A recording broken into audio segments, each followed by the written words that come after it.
Hello guys, welcome back to my channel and enjoy this fanfic part 1. Now let's start the fanfic.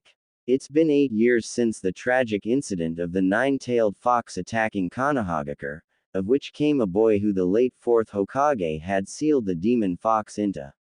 Itachi Uchiha watched as the boy walked through the streets with a group of adults following him, yelling out to him, "Demon fox. You deserve to die. You don't belong here. How dare you show your face in this village?" He frowned, knowing that it was not the boy's fault that he had the fox sealed inside him.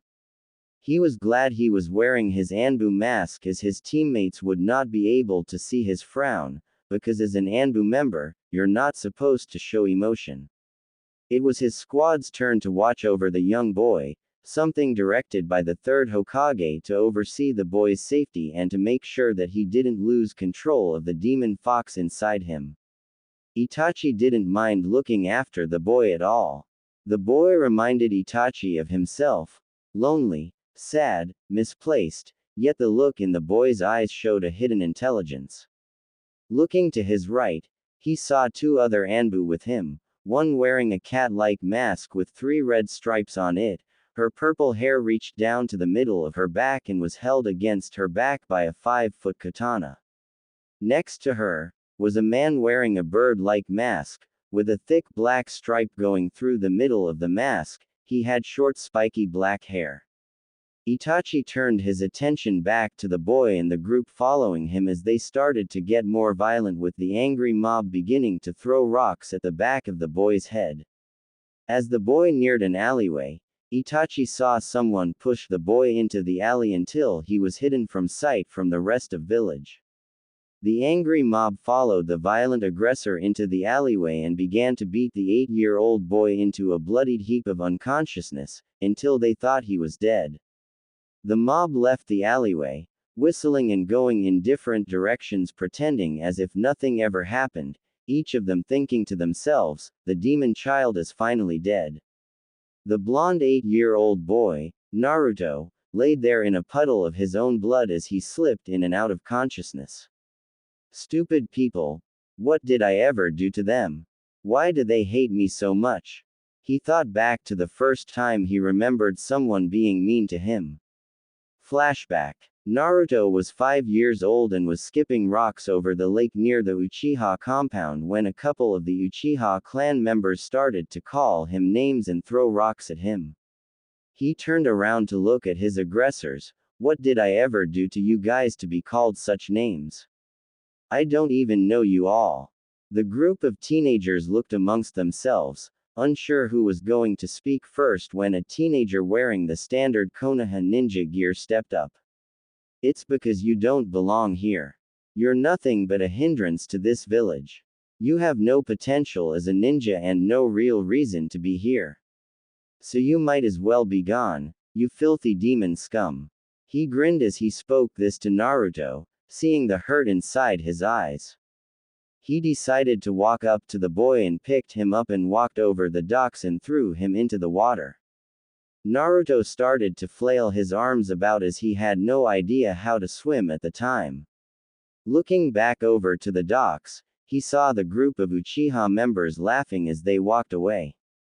Slowly, Naruto began to keep his head above the water and swam back towards the bank of the lake, soaked in cold from head to toe. After that, Naruto decided that he would become a great ninja and become the Hokage so that everyone had to respect him and acknowledge him. He began reading books about chakra and jutsus, having to resort to stealing books from the library due to the librarian throwing kunai at him to keep him out. Flashback end. Naruto woke up in a large room that had water covering the floor. Great. I'm in a sewer or something. He decided to get up and walked around and came to a large jail cell with a tag on the centermost post with the kanji for seal on it. He was about to step inside the jail cell when suddenly a giant orange fox slammed its front feet down in front of Naruto and glared at him through the cell. So, the runt finally decides to show himself. "I'm guessing you want my help in healing your wounds again, huh?" You really should learn to defend yourself, kid. The demon fox grinned at Naruto, as he had already began to heal his container's wounds, which ranged from broken bones to punctured lungs to severe bleeding. The demon fox had no intention of dying so early, not that he really could die, he was a tailed beast after all and was pure chakra. However, the idea that it would take quite some time before he would come back to the realm of reality was undesirable to him. Naruto looked at the fox incredulously, thinking that he had gone crazy from the beatings. You're the Kyuubi, aren't you? You're the reason everyone in the village hates me. Naruto looked at the fox, mad and sad at the same time. You've got it all wrong, kid. The demon fox began, rage running through him as he was being judged by this runt of a human. I was forced to attack the village. A masked ninja pulled me out of my previous container and controlled me with his ocular prowess. Had it not been for him, I would never have attacked the village in the first place. So how dare you accuse me of such things? You're lucky I'm even here considering how often I have to heal your wounds. Kyuubi slammed his paw on the ground, causing a wave of water to splash over Naruto, which made him frown but made the Kyuubi laugh. Naruto eyed the fox and sat down, crossing his arms and glared at him. How do I know you're telling the truth? Everything I've read about you says that you attacked the village out of the blue and did hundreds of shinobi and villagers. What makes you think I'll believe you? The Kyuubi, outraged that someone as small as this child was going to question him, the nine-tailed fox, the strongest of all the bijus. The fox looked at the child and growled, "You dare to question me?" Exclamation mark. After keeping you alive for 8 years, you dare to question me? I could have let you die the first time you found yourself shoved into an alley. I could have taken over your body when you were at your weakest and gone on my way. And yet, you sit here, in front of me, the nine-tailed fox, and question my statements on an event that you weren't even awake for. How dare you? The Kyuubi rages on and reaches out to hit Naruto with a swipe of his claw, but Naruto is just out of reach. Come closer, you little shit, so I can show you who you are dealing with. Naruto just looked at the claws that were swiping away in front of him, frowning, knowing that the Kyuubi was right. He had no idea what actually transpired that night. There were no records of a masked ninja anywhere in any history books that he'd read.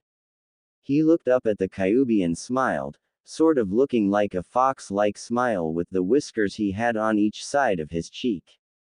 You're right, Kyuubi-san. I don't know what happened that night. Maybe I should believe you, but why show yourself to me now? After 8 years of torture, why now? The Kyuubi looked at the runt before him and brought his clawed paw back behind the barrier. It's not a matter of me showing myself to you, but you escaping into your mind. Right now, while your broken and beaten body is in the real world, you are here in your mind completely unharmed. And I am here as well, locked behind this sealed barrier until a time you can learn to defeat me. And you will defeat me one day, as I refuse to have a weak human as my Jinchuriki. The Kyuubi grinned to Naruto, having a hidden meaning behind his words. Naruto looked at the demon fox, and how exactly am I supposed to defeat you? You're a giant fox, one of the tailed beasts. I'm going to help train you. The Kyuubi frowned, pausing from his speaking, sensing 3 chakra signatures closing in around Naruto, but we'll get to that later. For now, you need to return to reality. 3 shinobi are coming towards you. Naruto looked at the fox. How do I leave? Just stop thinking about escaping from reality and face it. The Kyuubi stated as Naruto nodded and began to leave the sealed mindscape.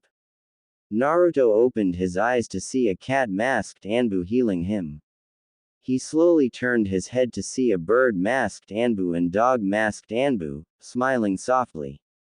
He smiled softly at the Anbu members, glad they were helping him and not hurting him. Thank you, Neko-san, he said softly. So why are you guys here? He looked at the Anbu members, taking in their different traits and masks. The cat-masked Anbu had straight purple hair that reached her back with a sword behind her back. The dog-masked Anbu had pitch-black hair that went down to his chin with a sword behind his back, while the bird-masked Anbu had spiky unruly black hair with no sword, and all three of them wore the standard Anbu outfits of black leggings, boots, and shirts. Seems only two of them know Kenjutsu. We're here on orders of the third Hokage. Itachi stated through his dog mask. He felt sorrow for Naruto, the life he had, how he was treated. No one should be treated that way, let alone the son of the late fourth Hokage. However, it seems the villagers who ambushed you believe you're dead. Itachi looked at his teammates for a split second before looking back towards Naruto. So, if you like, I can help create you a new identity, a new life, and a. He was interrupted by his fellow bird Anbu teammate. Whoa, we can't do that. No one is supposed to know our identity, and I'm sure if you exposed yourself to him, he would blab or the Hokage would find out. Itachi thought about this for a second. He looked at his friend. So you'd rather watch him get back up and beat again? He countered. His friend just looked at him through his mask, unsure of what to say. He just nodded his head towards Naruto, giving the Anbu captain the go-ahead. Itachi grabbed a piece of paper from his pocket and a pencil and wrote down something on it, handing it to his teammate. Go get these items and then report to the hidden training ground. The bird-masked Anbu took the paper and looked at it, before looking at Naruto. He hasn't even said anything about whether or not he wants a new image. Naruto watched the two talk as he laid there getting healed. As soon as the cat-masked Anbu was done healing him, she helped him sit up. There you go, good as new. Though you could use some new clothes that aren't so bloody. She looked over to her team captain and nodded. It was their silent communication that made them such a great team, just a simple nod and they already knew what they needed to do. Naruto-kun, would you like to have a new life? She asked him sweetly. Naruto looked at her and then the other two. What do you mean by a new life? He wasn't all that sure what they meant. Itachi spoke up afterward. What we mean is that we will get you a new outfit, new name, new everything. Basically, you get to start over as someone else. To give an added bonus, I'll even teach you how to be a ninja. The two teammates looked at him, practically breaking their necks. You won't even train your own brother, but yet you'll train him. The spiky-haired Anbu said. Naruto is different from my brother. He doesn't seem to have any hate in him. Naruto stood up and gave a fox-like grin. Sure, I'd love to have you teach me Inu-sensei. I'll become the best ninja ever, even better than the Hokage. I'll become Hokage and make everyone acknowledge me. Believe it. He gave a thumbs up to the masked Itachi, happy that someone is actually being nice to him. Itachi looked at his teammate. Now will you go pick up those items? The bird-masked Anbu nodded his head and shunshined away, a wisp of smoke where he once stood. Itachi looked at the cat-masked woman. Pick him up and follow me to the hidden grounds. He stated towards his teammate, before shunshining away to the hidden grounds. The purple-haired Anbu got down on a knee and put her arms behind her, signaling Naruto to climb onto her back so she can meet up with Itachi. Feeling his weight on her back as he climbed on, she grabbed his legs as he wrapped his arms around her neck before jumping onto the roofs and traveling to the hidden grounds. It took a couple minutes to get there by roof traveling. Once there, she put Naruto down and walked over to stand beside her teammate. We'll wait till Tori-san is here before we begin teaching Naruto, he stated matter-of-factly. Naruto looked at the two ninjas and sat down crossing his legs. He put his hands together in the form of two connects, U.S. and entered back into his mind with the Kyuubi. Back so soon are we? The Nine Tails spoke to his container. I wanted to ask you how you were going to train me if I'm already going to be getting trained by Inu-sensei. A shinobi could have multiple senseis. Each teacher brings their own expertise to the table. Honestly, if you're being trained by this Anbu, it'll make my job easier as I won't have to explain so much. However, I have more battle experience and have lived a lot longer than this puny human has, so I'll be able to help more as well. Don't think for a second though I'm going to be easy on you just because you're a child. The fox grins at Naruto, wondering how much the boy will be able to take of his training. Naruto just looked at the fox, thinking about what the Kyuubi just said to him. Kyuubi, why do you want to train me? I refuse to have a weak container. If you intend on being weak, I'll you myself. Roared the Kyuubi, causing Naruto to put his hands up in defense from the wave of winds the Kyuubi caused by his roaring. Okay, I get it, strong host, many teachers. So when are you going to start training me? That depends on what kind of training this human has for you. That's not fair. HMPH. Was all that was said in return before the Kyuubi laid his head down on his paws and began to rest. Stupid fox. He thought to himself as he left his mind. Shisui Uchiha walked through the village's shops picking up what was on the slip of paper. Why's he going through all this trouble for that boy? Well, I have to admit, he is really ambitious. Almost as ambitious as me, maybe he has the same will of fire that I do. He mused to himself, while looking for the final item, a mask. He wandered into the mask shop and was looking around. Good evening Anbu. What brings you here? Seems you already have a mask, spoke the young shopkeeper. I'm looking for a mask for a friend, just a plain one for now until they can decide on one for themselves. He looked around, just looking for a plain non-marked mask. Ah, how about this one, completely white? The shopkeep said as he picked up one of the masks, thinking it unusual that an Anbu would be buying a mask for someone else. He looked up to see the Anbu member nod his head and took it to the register. That'll be 7,000 ryo. Shopkeep said, handing the mask to Shisui. Shisui paid the shopkeep and bowed his head, thank you for the mask. He walked out back into the fresh air and put the mask into the pouch he was asked to buy for Naruto. I wonder what Itachi will want to teach him first. Probably will want to find out his chakra nature first and then maybe do some demonstration on chakra control to find out how much chakra he has right now, which probably isn't much. However, he is an Uzumaki so he should have a large reserve of chakra. Guess we'll find out soon. Shisui Shunshin ed away to the hidden grounds where Itachi had requested him to meet, showing up in a wisp of smoke.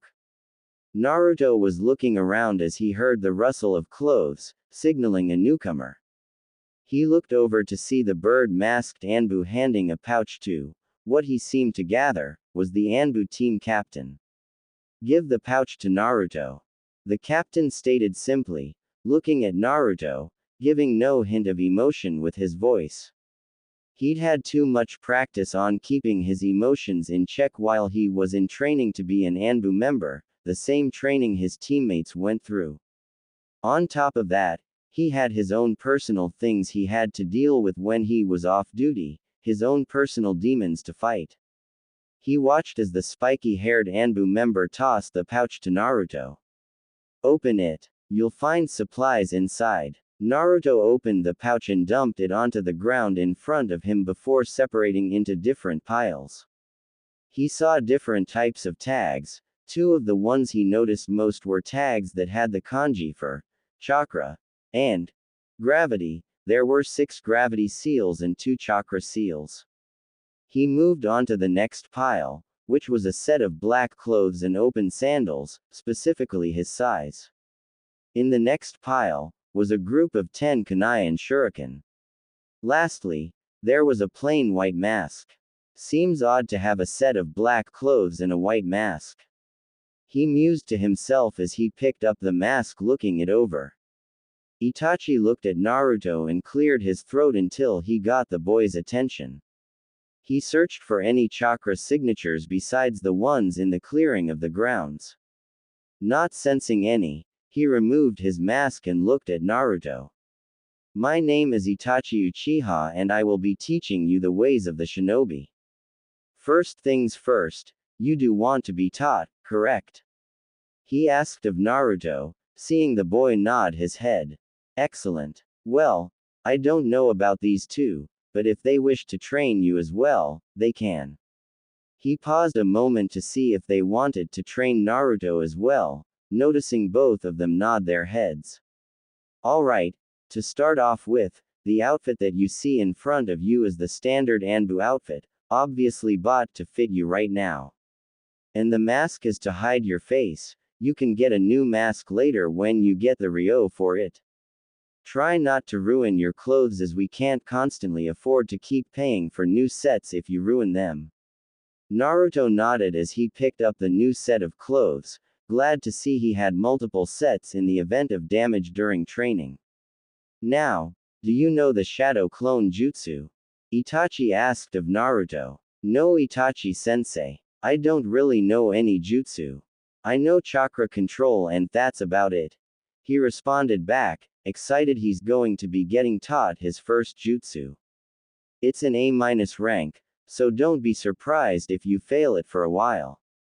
Itachi put his fingers together, and without saying anything, created a shadow clone of himself standing next to him.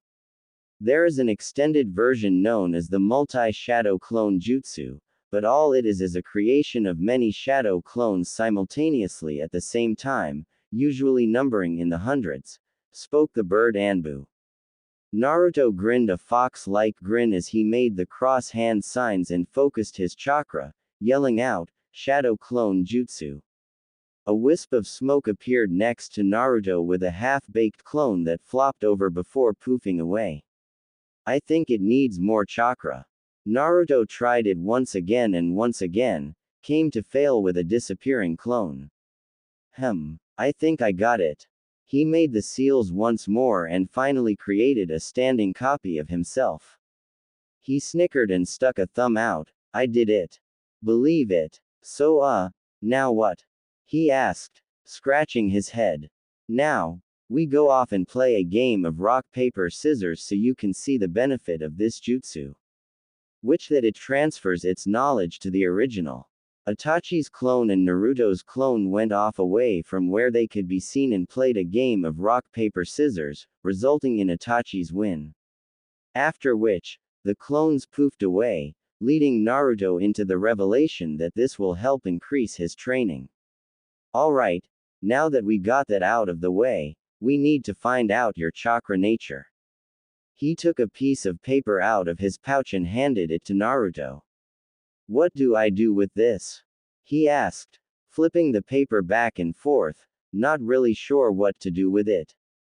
He knew about chakra natures, but he had no idea how this piece of paper was going to tell him what it was. The cat Anbu shook her head. You send your chakra into the paper. Either one of 5 things will happen. It'll either split, burn, crumple, crumble, or become wet, each representing one of the 5 basic elements. For me, I'm a water style user. Itachi-san is a fire style, and Tori-san is also fire style. There's more to chakra nature than just that, but we'll get to that point later down the road. For now, you just need to know which one you're more suited to. Naruto looked at the cat Anbu and did as was advised and sent chakra into the paper. Much to everyone's surprise, the paper split into 5 sections, each section acting the same way as the cat Anbu said it would. One section crumbled away into dirt, one section had a tear in it, one section became soggy and limp, one section caught fire, and the last section crumpled together. Each of the Anbu members looked on in surprised with anime eyes that he had a natural affinity to all 5 elements. Well, this is something unexpected, albeit very interesting. Must be the fox that allows him to have an affinity for each nature, considering a biju is just pure chakra. Itachi thought to himself, unsure how powerful Naruto might become. Well, seems you have a natural affinity for all 5 of the chakra natures, highly rare in a shinobi. Itachi stated, tilting his head slightly to the side. I wonder how vast his chakra levels are. Alright, go change behind those trees over there and then come back when you're done. He spoke to Naruto. Hi, Naruto exclaimed, giving a smart playful salute with his trademarked fox grin. Naruto picked up a set of clothes and ran off behind the trees and changed into the black outfit. They were abbot form-fitting and they worked well with him. The boots gave added support for kicking and the pants and shirts hugged to him so that they wouldn't interfere with training or running. He folded his old clothes up and walked back out, carrying his clothes with him, setting them down. Alright, I'm changed. When do we begin training? Asked an overly excited Naruto, grinning happily. Soon, Naruto, soon. Next, what we're gonna do is put the gravity seals on you. Itachi stated as he walked over and picked up the 4 gravity seals. The gravity seals are activated by pouring chakra into them and increase the feeling of gravity over you.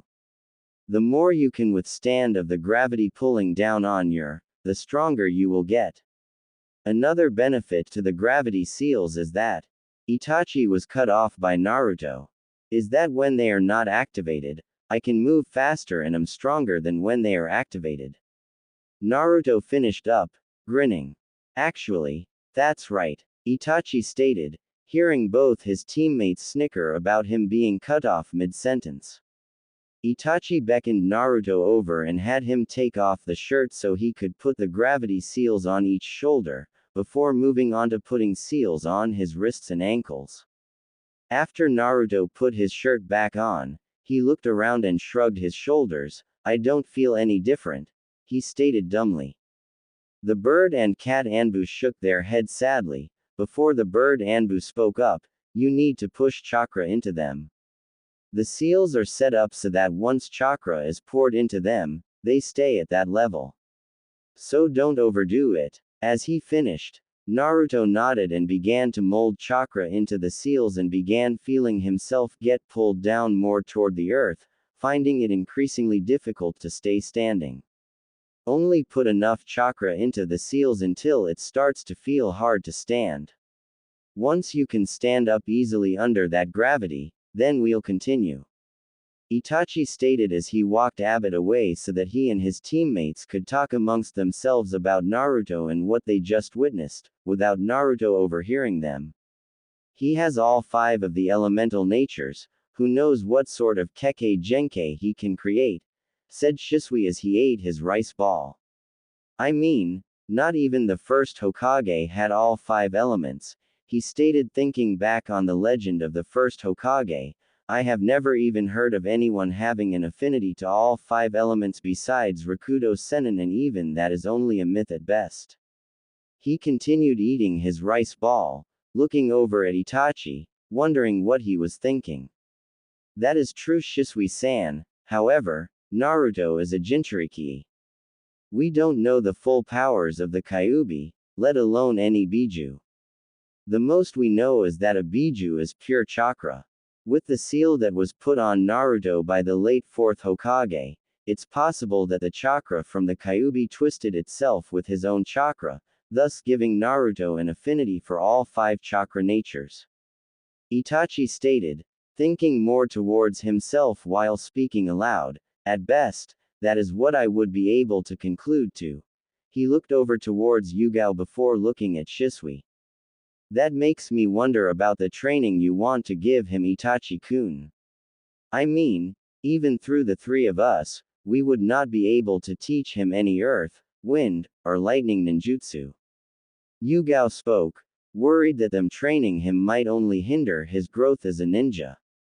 Unless he tries to learn the jutsu on his own, which could be potentially dangerous if he's not supervised when he attempts it, or unless he studies under other teachers. She looked down at her apple. using a kunai to cut off pieces of it before eating it. As for Kekkei Genkai, he'd have a hard time doing one, let alone multiple kinds. She looked up at Itachi. So, I am rather curious. What are we going to train him in and how long are we going to train him for? She looked back at Naruto, who was still having trouble standing on his legs for a good amount of time. Occasionally he would stand on wobbly legs, which would then give out from under him. Itachi looked at Yugao for a minute, pondering her concerns for a moment before putting them to the back of his mind. We're going to train him in Kenjutsu, Taijutsu, Ninjutsu, Fuinjutsu and sensory skills. We'll also spend some dabbling in Genjutsu, but I don't think he has a knack for it, so we'll just teach him how to get out of even the most advanced forms of Genjutsu. Itachi pulled out a scroll from his pouch, noting it was a scroll of beginner Fuinjutsu. Yugao-kun, you will teach him Kenjutsu, water-style ninjutsu and sensory skills. Shisui-san, you will teach him fire-style ninjutsu and taijutsu. And I'm going to teach him Fuinjutsu and how to break out of Genjutsu, he stated, before looking up at his teammates, putting his scroll back. Why him? Shisui asked of Itachi. I see something in him that I haven't seen since the fourth Hokage. Itachi answered, putting a silent halt to any more questions. He finished his rice balls and looked over to Naruto to see if he was faring any better than when he first started. He watched as Naruto slowly began to hold his weight even due to the increased gravity. Itachi smiled inwardly, not letting it show on his face, refusing to let his emotions show. Naruto finally was able to stand under the increased gravity. I think I put too much chakra into the seals, this was a lot harder than I thought it would be. Note to self. Increase the gravity seal slowly. He snickered to himself at his overconfidence. He looked up to see his three teachers looking at him, curious at the spiky-haired man and the purple-haired woman. He had no idea who they were. I have a question that's been bugging me, Itachi-sensei. He spoke up as he began to slowly walk towards the group, trying to get used to walking with increased gravity. What is it, Naruto? Itachi spoke as he watched Naruto begin to walk towards him. So he finally has been able to stand. Interesting. Why were you guys watching over me and why didn't you stop the villagers from beating me up? Naruto asked, frowning, starting to think that they only helped him because it was convenient for them. The three Anbu looked at one another before Itachi decided to speak up. We were told to only watch after you, to make sure you weren't it or anything. Not only that, but as members of the village, it's illegal to attack our own villagers even if what they are doing is wrong. Doing such an act could lead to our own execution as an act of treason. I apologize that the villagers did beat you in the alleyway and that we did nothing to stop it, but I do hope you forgive us and understand that our hands were tied with our own lives within the village rules. He looked at Naruto, hoping that he could find it in his heart to forgive the three of them. He looked over to Yugao and Shisui, noticing that they both had their heads down, looking at the ground in shame.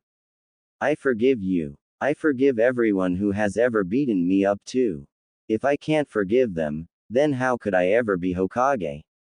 Only someone who cares about his village and villagers can ever become Hokage, right? He stated with a grin before walking up to Itachi and giving him a hug. Besides, you're my sensei, right? So there will always be a reason for why you do the things you do. I'm just glad to have friends besides Oji-san. Itachi reached down and patted Naruto's back, smiling a small smile as he reminded him of his brother when he hugged him. So when do we get to training Itachi-sensei and who are these other two? He asked curiously, letting go of Itachi. We start tomorrow. Today we are only doing introductions and learning who is teaching you what and give you a list of directions to follow. Itachi pointed out, looking at Naruto. I will be teaching you Fuinjutsu and Genjutsu. Though you don't seem to have the knack to perform genjutsu, I will be teaching you how to get out of it, even the more advanced forms of genjutsu. I am Shisui Uchiha of the Uchiha clan. I will be teaching you in fire-style ninjutsu and taijutsu. It will be grueling and hard work, however, you will not be able to use your clones doing taijutsu, so you'll probably have to stay with me when we work on your taijutsu. As for ninjutsu, since you have an affinity for fire, I will be teaching you fire ninjutsu. The spiky-haired shinobi stated, bowing his head to Naruto, before receiving a hug from him as well and a thanks of appreciation before stepping back. My name is Yugao Azuki. I will be training you kenjutsu, which is the art of sword fighting, water-style ninjutsu, and sensory skills. Yugao spoke, before being cut off by Naruto. What are sensory skills for and why do I need them, Yugao-sensei? Naruto asked, crossing his arms. If you hadn't interrupted me, I would have told you, she replied, getting a slight tick in her forehead before regaining her naturally calm composure. Sensory skills allow you to pick up on enemy ninja, how many there are, and where they are located. If you're particularly skilled at it, you can even tell how dangerous your enemies might be based off chakra levels alone. Without any sensory skills, your days as a shinobi would be quite limited as you would get ambushed and dead quickly. That is why you need them, she stated, smiling at him. Okay, Naruto replied before giving the purple-haired Kunoichi a hug as well, before letting her go. Thank you Itachi-sensei, Shisui-sensei, and Yugao-sensei for taking the time to teach and train me to be a shinobi. I promise to make you proud and I never go back on my word. He gave a thumbs up and a fox grin. Hiruzen Sarutobi, the third Hokage, was at his desk looking over his never-ending paperwork. Blast this paperwork, it never seems to end. Blast, he thought, wondering how the village council would react if he just burnt all the paperwork he had to do to a crisp, only to shake his head. That wouldn't help, it might only ruin things with other nations because who knows what other paperwork I have in here. I wonder how Naruto is doing. I should pay him a visit today, it's been relatively quiet. I hope he isn't giving the Anbu team a hard time. He got out of his chair and walked towards the window, smoking on his pipe as he overlooked the village. Ah, nothing beats a good pipe and a good view, he stated before seeing the two water towers had writing over it, "Stupid Oji-san, I'm coming for your hat." He shook his head laughing softly, "You've a long way to go before you get my hat Naruto-kun." A long way to go, he stated, before turning around to continue working on the never-ending pile of paperwork. Damn this paperwork. Itachi walked over to the mask that was still on the ground and picked it up, tossing it over to Naruto. Before this day ends, we need to think of a new name for you. Why do I need a new name? I like the name I have. Naruto exclaimed, a bit hurt that his sensei didn't like his name. I like your name too, but you need a new name if you're going to have a new outfit so that the village doesn't know who you are and try to beat you or you anymore. With a new identity, you could still be Naruto Uzumaki, but you'll have an alias to go by when you are wearing your mask, which you will always wear when you are not on your own or are training. At some point, you should buy yourself your own mask, something that you would take interest in. Itachi pointed out. Naruto frowned and got a slight pout when he was told that he had to get a new name, although his mind already spinning around different name combinations. Naruto-kun, think of it this way. Each shinobi gets a nickname. For example, the fourth Hokage's nickname was the Yellow Flash. It's what he was widely known as to many shinobi and nations. There is also the first Hokage, who everyone deems as the god of shinobi, or Shisui-kun here, who is known as Shisui the Teleporter. We all have nicknames, you happen to be one of few shinobi who have a few names. It's a privilege to have so many names. Yugao told him, hoping to bring up Naruto's spirits, not wanting him to think that they don't like him. I see. So when can I go back to using my original name? Naruto asked hopeful. When you can learn to defend yourself and you feel comfortable telling people who you really are. Shisui spoke up before Itachi could, knowing that Itachi would have probably given him a longer time frame. Okay then. How about Menma Shanjiki? Naruto asked, as he looked at his teachers, grinning slightly at the name. That's actually not bad, Shisui commented. I like it. What do you think, Itachi-san, Yugao-kun? They both nodded in affirmation, thinking it was a strong name. Alright then, from this day forward, you will be known as Menma Shanjiki of Konohagakure.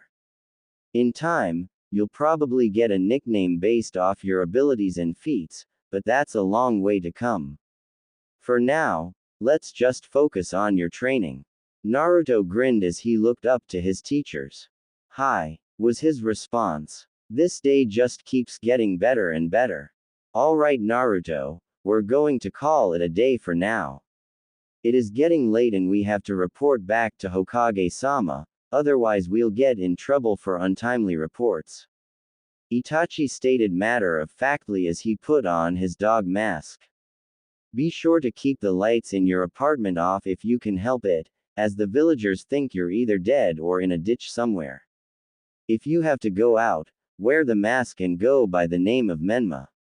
Also, if you just head due south, you'll find your way back to your apartment. Report back here at 10 a.m. tomorrow and don't be late. Itachi stated before disappearing in a swirl of leaves. See you soon Naruto, be prepared for some rough training. Shisui stated before donning his bird mask. And though Itachi didn't state it, start trying to save up money so you can rent a new apartment and your own gear if you can. Shisui disappeared with nothing more than a wisp of smoke. Just be careful Naruto-kun, try not to get caught without your mask on. Yugao said as she put on her cat mask. Oh, and one more thing, if you see us in the village wearing our masks, you are not to speak to us using our names. You must call us by the masks we wear. Anbu aren't to have their names revealed at any point in time. Do you understand? Yugao asked, giving him a firm look behind her mask.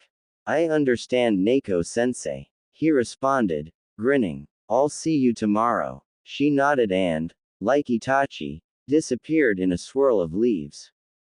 Hiruzen is sitting in his office waiting for his final Anbu team to report in, not surprising it's the team he assigned to watch over Naruto.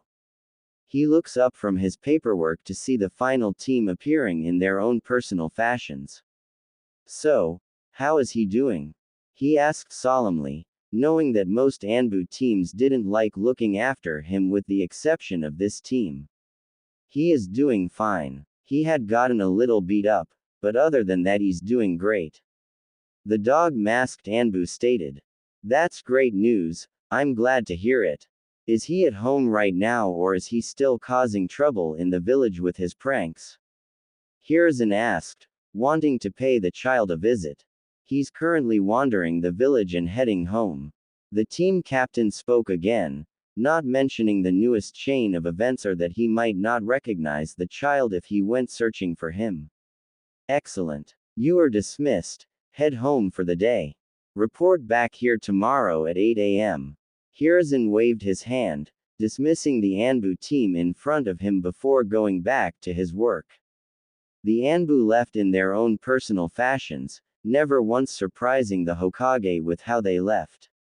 Itachi stood atop the Hokage tower with his teammates.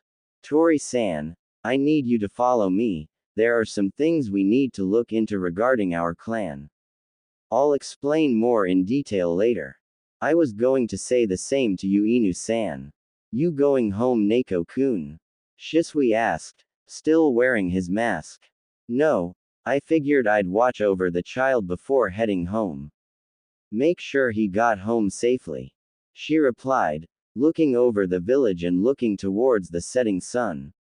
I can't wait to see the moon. It's always a pleasant sight. All right, Neko-kun. See you tomorrow, spoke their team captain, before both the Uchiha Anbu jumped off the roof of the tower and started running along other rooftops to the Uchiha compound. Yugao watched them run off before jumping onto the nearest roof and started running towards where she sensed Naruto was at.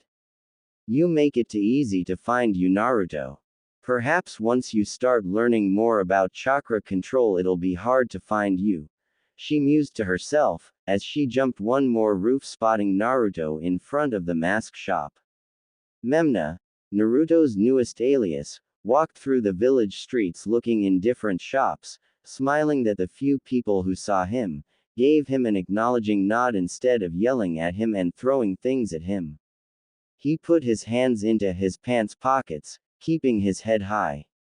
So kid, seems your new teachers have a decent grasp on what to teach you. The demon fox spoke through Naruto's mind, catching the child by surprise. You can talk to me without me being inside my mind. Of course I can talk to you, I am a part of you. Don't write me off as something you don't need to deal with. I will not be ignored by a human as unworthy as yourself. Unworthy, huh? Last I checked, you were the one locked inside of me. And last I checked, it was because of me that you haven't died yet, brat. Do not mistake my assistance with your healing for kindness. I only heal you because I do not want to die, for if you die, I die until I can manifest enough chakra to take form once again. The Kyuubi spat out, growling at the gall that this child had, to speak to a demon like him, the nine-tailed fox. I swear, kid, if it wasn't for this cage, I'd squash you like a bug, the fox thought to itself. And I thank you deeply, though I had no idea it was you who has kept me alive this long until today. But I still thank you. He spoke to the fox before stopping in front of the mask store, noticing all the different animal masks that were there. You should get a black fox mask, it would match your outfit and also iconize me. True, but why would I want to iconize you? I don't even know you. Insolence. How dare you talk back to me? You owe your life to me. Speak to me like that again, and I will not teach you a damn thing, understand me, kid? Roared the demon, giving silent praise to the kid that he is willing to stand up and poke at a tailed beast as powerful as him. I understand, Kyuubi. So a black fox mask, huh? I don't see them selling anything black, most of the masks are white. So then ask them if they make special masks upon request. Are all humans this stupid? The fox mumbled, wondering how the puny humans ever got anything special that they wanted. Fine, I'll ask. Kyuubi responded in his atypical manner of ending a conversation. Naruto was about to step inside the shop when he heard a voice behind him say, "What are you looking for, Menma?" He grinned, knowing that only a few people knew his new name. I'm going to look to see if they have any special masks I could buy or ask how much it would be, as I don't really like the white one with the black outfit I'm wearing. He responded, not turning around, knowing it was Neko-sensei. He kept his hands in his pockets as he walked into the store, half expecting the shop owner to recognize him by his blonde unruly hair that still was visible even with his mask on. After a few minutes of looking around and not getting yelled at, he walked on with a bit more confidence, his sensei still walking behind him quietly. It's getting pretty late, you two. Is there anything I can help you find in particular? The shop owner asked, noting the time was almost around 8 p.m. and he needed to get home to his family. I'm just looking for a black mask with fox whiskers. Naruto answered, looking at the man smiling, though the smile being hidden by his mask. I'm sorry, son, but we don't have any black fox masks. I could put one in as a special ordered mask, it would cost you a bit more. When would you want it? Whenever you're not too busy, I'm sure you have many special requests. How long does it take to make a mask? Not too long, a day or two at most, spoke the man as he got out a pen and paper, ready to write down details. What would you want the mask to look like? Naruto thought for a moment. A completely black mask with 6 orange stripes as whiskers, relatively thin marks. And could you put on an elastic covering that I can put over my head to cover my hair? He asked politely as he watched the man writing down notes and prices. Alright, the total would come to about 10,000 ryo. If you come by in about 2 days, I'll have the mask ready. Can I get a name? The shopkeep asked politely. You know I can't do that. Naruto grinned before putting his hands back in his pockets. Thank you for your help, I'll see you in a few days. He exclaimed proudly, before walking out giving the man a wave.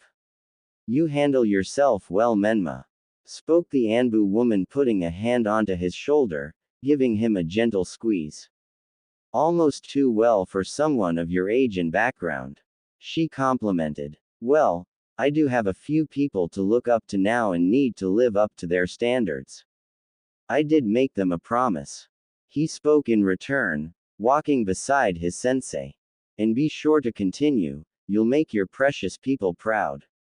Oh, and could I ask you something? She looked down at him before getting down onto her knees. Could you stop pulling pranks all over the village? I would appreciate it as the cleanup for such actions is quite intense. Naruto looked at her and hugged her. I can try, Neko-sensei, but I can't guarantee anything. But for my senseis, I'll try. He let her go and smiled at her. I should probably get home and get some sleep.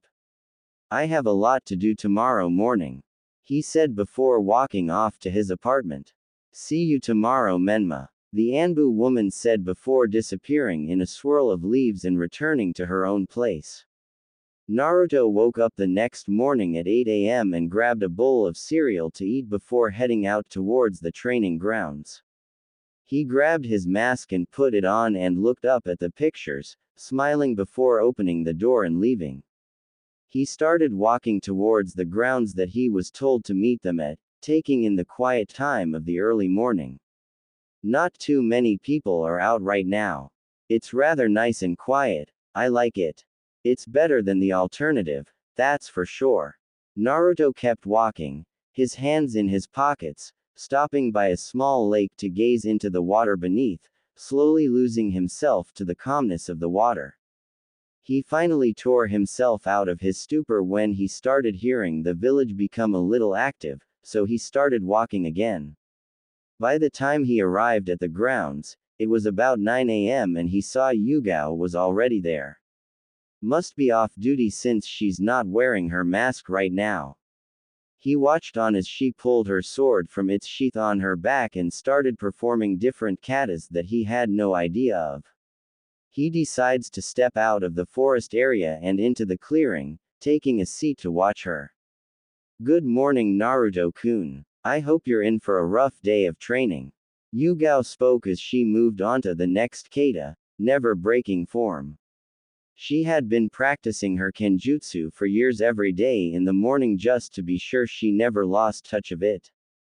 Sure, there hadn't been any real major wars in a while, short of the small battles she had been a part of on the borders, but that didn't give her an excuse to not practice. She stopped her final kata and closed her eyes, reaching out with her chakra, sensing Itachi and Shisui were almost there. She smiled and sheathed her sword and turned around to Naruto at the same time that Itachi and Shisui landed beside her. Good morning, Naruto, Itachi stated, showing a slightly invisible smile. We're going to start your training today as I'm guessing you have finally gotten used to the gravity seals by now. So, I want you to create roughly 140 shadow clones if you can make more, that's fine too. Naruto looked curiously at Itachi. Why do I need to make so many clones and how exactly is that going to help with training? He asked. Itachi sighed and closed his eyes for a second before opening them and looking at Naruto. We went over this yesterday, but I'll explain again. The shadow clones are capable of storing memories, so what one clone learns is transferred to you upon them dispersing. In a training sense, each clone is going to do what they think is going to work. So with one clone, what would take 3 days to learn, would take a day and a half. What would take years to learn, could be brought down to mere months of training with the use of shadow clones. As for why you need to make 140 clones is because we're not going to be able to teach you forever, and I would like you to learn as much as we can teach you. We're only on guard duty for you for a month, then a new team will be assigned to watch you. Understand? Naruto nodded and put his hands together in the tiger seal and focused his chakra. Taju Kage Bunshin no Jutsu. He releases the seal and grins as the large cloud of smoke behind him disappears, revealing 350 clones of Naruto. Not bad, you know. He grins behind his mask, each of his clones also wearing masks.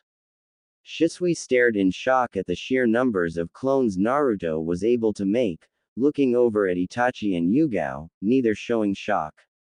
Imagine what this kid can accomplish if he has that high of chakra levels already at such a young age.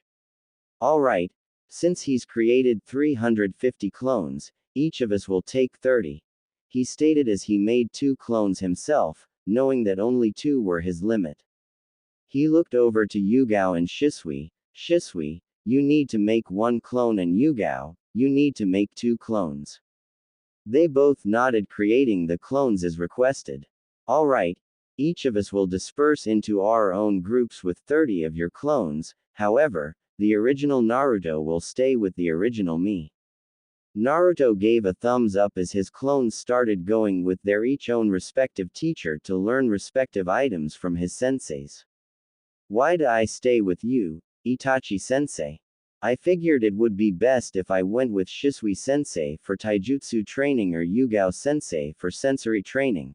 He spoke as he stayed where he was while looking at Itachi. Because we're going to do some physical training. I want you to do 500 push-ups, 500 sit-ups, 750 squats, and I want you to run around the training ground 20 times. He stated coldly, knowing that the gravity seals were only going to make it harder, but he had the entire day to work on it. He sat down and pulled out a scroll from his pouch and opened it and began writing in it and reading it.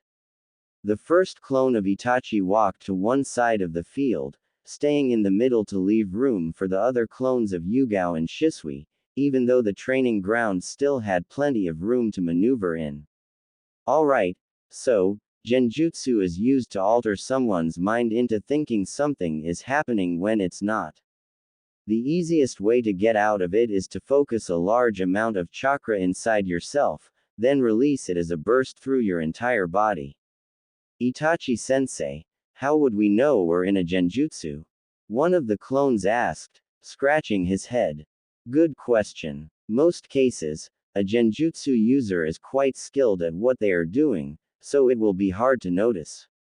However, most times, there will be something that happens that would tell you that you're in a genjutsu, either by a change in time, wind, weather, events around you happening, and so on. You just have to be on the lookout for these subtle twists. Now that you know that, let's see how well you get out of a genjutsu. His eyes change over to his 3-tomo Sharingan and put the clones into a genjutsu without saying anything and began sparring with him and each of the clones. The second clone of Itachi walked to the other side of the middle field, turning to his group of clones and looked around to each of the groups, noting the amazing progress Naruto is making with each of his teachers. Alright, Fuinjutsu is the art of seals. The Uzumaki clan that you come from was well known for their knowledge in Fuinjutsu, so this should come well to you. There are many seals of different kinds, it just depends on how you write them. Inside your pouches are pieces of empty paper, take them out in the ink bottles and we'll go over the basics of storage sealings and more. One of Yugao's walked over to the river that went through the training ground and looked over to the clones of Naruto, even though she was a clone herself. Alright, water-style ninjutsu is a flowing element. When you make the seals, think of a flowing chakra and then let it out quickly. She made a few hand seals, then raised her hands beside her. Sweden. Mizu Shuriken, water style. Water Shuriken, she stated calmly as water came up to her fingertips and she began throwing them at one of the wooden posts, leaving deep marks in a wet log. Now it's your turn, tiger, rat, and snake seals. This is AC rank jutsu, so it takes little chakra. After that, we'll go over more water jutsu until Itachi-kun calls it a day. The second of Yugao's clones walked over beside the tree line before stopping and looking at her group of 30 clones. Alright, sensory skills are crucial but takes very little chakra unless you're wanting to focus over large ranges. On top of that, you can sense the chakra levels of other ninja and how many there are if you become skilled enough. There are many ways to sense others' chakra, but I only know of my own way, that being I send my chakra out like a web network through the ground. Yugao sat down and waved her hand as in order to make the other clones sit down as well. How do we send out our chakra like that? Seems difficult really. One of the clones stated casually. It is at first, but once you learn how to do it, it's rather quite simple, she stated. For me, I close my eyes and just focus on just letting my chakra flow through me, into the ground, and then out. Just try it and I'm sure you'll get the hang of it in no time flat. The original Yugao walked to the other side of where her clone was teaching Naruto how to use sensory skills. She turned around to look at her clones and rubbed the bridge of her nose, before putting her hands on her hips and looking at the sky. How am I going to teach you kenjutsu unless you have a sword or something usable as a sword, she threw to herself. Remind me to buy you a sword, that way your clones will have one as well. Alright, well, I'm supposed to teach you kenjutsu, or the art of sword fighting, however, since you don't have swords, use a kunai instead but hold it as you would a sword. She watched as all the clones pulled out a kunai and held it the way they saw her hold hers when she was doing her katas. Alright, we're going to start out with the simplest of katas, being the snake kata. She moved fluidly from one slow slash to the next, each one after that being just as fluid. Alright, now that you have seen how to do it, let's work on it all together. Shisui walked to the opposite side of the field that Yugao was at. Alright, I'm going to teach you fire ninjutsu. We'll start with basic ninjutsu and go up to more advanced ninjutsu. He did a few seals, while stating calmly, Kaden, Gokaku no Jutsu, fire style, great fireball jutsu. When doing fire jutsu, think of the chakra burning in your chest and then just spitting out an inferno of chakra. This fireball jutsu is AC rank jutsu, so it takes considerable chakra to control. The seals are snake, ram, monkey, boar, horse, tiger. Once you learn this, we'll go over more fire jutsu, he stated, watching on as the Naruto clones began attempting to perform the jutsu he just showed. The clone of Shisui looked at the clones of Naruto and grinned. This should be interesting. Clones against clones. Alright, taijutsu is usually close combat and person to person. So you need to be fast and strong. Now let's get started, he stated as he started charging at the clones, watching them duck and dodge and trying to land hits on him. He wasn't going to hit any of them as he didn't want any of them to disappear. However, he didn't want to go easy on him or himself either, so he began using kunai and shuriken to add into the taijutsu training. Hiruzen gazed out the windows, leaning back in his chair, enjoying seeing the people start to blunder about the village. He was trying to figure out which team or even who were going to watch over Naruto in 3 weeks when Itachi and his team are given new assignments. Maybe Anko could watch over him, or maybe just Yugao. She's always been a soft-hearted girl. He looked over to the calendar, the 11th of October, no wonder there was a lot of commotion yesterday. I should stop by to see Naruto and see how he's doing. Maybe give him some extra money this month for Ichiraku. Hiruzen stood up and walked over and picked up the box that was always filled with Naruto's monthly allotments, which was set up at the time of Minato's and Kushina's deaths, who were vastly wealthy considering their skills and how often they went on missions before Minato became the fourth Hokage. He left the Hokage Tower and began walking towards Naruto's apartment, nodding and smiling at the villagers as they greeted him in turn. He arrived at Naruto's apartment a few minutes later and knocked but received no answer. Hiruzen frowned. Naruto always answers his door. Maybe he's at Ichiraku or pulling a prank on someone. He knocked once more before pulling out the spare apartment key and opening the door. Walking in, he didn't see anything different. The room looked the same as it always did, bare, unlively, and unhospitable. There was nothing there, short of the clothes on the floor that would signify someone living there. He put the box of money on the table and took out a piece of paper from his pocket and wrote, "Here's this month's allotment, I hope you have a great day. Hope you had a good birthday, come by sometime to get your present. The third."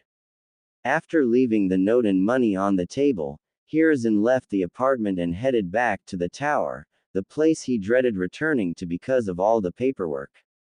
Naruto lay on the ground, panting, every muscle in his body aching and sweating profusely, so much so that he had to take off his mask and shirt to get cooler faster. He looked over to his left, to see all his clones were still working hard at mastering Kenjutsu, water ninjutsu and sensory skills. Looking over to the right, more clones were working hard at fire ninjutsu and taijutsu, though there were a few that had been dispersed due to some sort of contact, which had caused their gains and thoughts to be transferred to him. While in front of him, he saw his final groups of clones still combating with Itachi's clone and dispelling new genjutsus put on them as they left them and putting together different kinds of seals. He closed his eyes and relaxed, trying to catch his breath and get a rhythm going with his breathing. He was going to be hurting for a while, but he knew that the Kyuubi was probably going to help heal his muscles faster and make them stronger. Itachi looked up at the sky, noting where the sun was at, indicating it was time to call it a day. Whistling loudly to gain everyone's attention, he waved everyone over to join him, which took a few minutes. "All right, everyone can disperse their clones, including you, Naruto." He made the tiger seal and dispersed his clones as everyone else did the same. Naruto sat up and grinned as he dispersed his clones as all their knowledge, memories, skill learning, and thoughts came flooding into his own mind, while he quickly put it all together. "Wow, you guys really covered a lot today." He grinned, talking to his senseis. "If I keep learning like this, I'll be stronger than the fourth Hokage in no time." He gave a thumbs up in his patented fox-like grin. He grabbed his shirt and put it back on, no longer too hot, and put his mask back on too, which, looking at his mask, reminded him that it would be another day before the shopkeep had his fox mask ready. "So, what time do I show up tomorrow?" he asked enthusiastically. Yugao looked at Naruto before looking at Itachi. "Show up at the same time you did today, and please, start eating healthy foods, whole wheats and grains. Ramen is nice, but don't let it be your meals every day," she stated, smiling at him before putting her cat mask on. Itachi looked at Yugao and nodded in agreement with her. "Neko has a point. Eating ramen all the way will actually stunt your growth as a shinobi, and Konohagakure does not need weak shinobi," he stated, putting on his dog mask, watching Shisui put on his bird mask. "Tori-san, we need to speak to the Hokage privately about some clan matters, get his opinion and directions." Shisui nodded and left with Itachi in a wisp of smoke. "Did they always talk like that to each other?" Naruto asked of Yugao. "Yeah, usually, but they are also each other's best friends. So maybe that makes it okay." She shrugged and smiled. "I'll see you tomorrow, Menma-kun. Wait, before you go, can you teach me how to disappear like that? He asked politely, wanting to learn a bit more before turning in for the night. Sure. It's called Shunshin no Jutsu, Body Flicker Jutsu. It's a D-rank skill that utilizes a burst of chakra through the body to move really fast, though you need a distraction if you're using it in battle, such as smoke, leaves, or something along those lines. And you use the Ram seal. Try it sometime, it definitely helps when you're needing to travel somewhere and are running late. Oh, and the amount of chakra you use is dependent on how far you need to travel, so it's not always practical to use. She grins at him and shunshins off, a group of leaves left in her wake. A burst of chakra through the body to move quickly. He puts his hands together to form the tiger seal and creates 20 clones, each of them with the intention to learn the Shunshin no Jutsu, each of them trying to get to the log across the clearing. After about an hour of training, one of his clones finally succeeded in it, which made Naruto grin.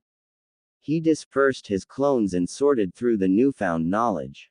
Hee, now I can prank even more people and get away easily. He shunshin-ed back to his apartment and opened the door, seeing a box and a note on the table.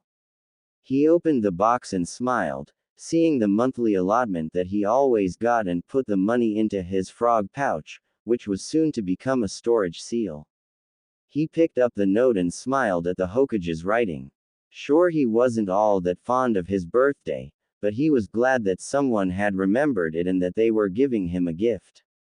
He decided he would take a shower before showing up at the Hokage Tower. The Anbu team assigned to Naruto showed up in front of him.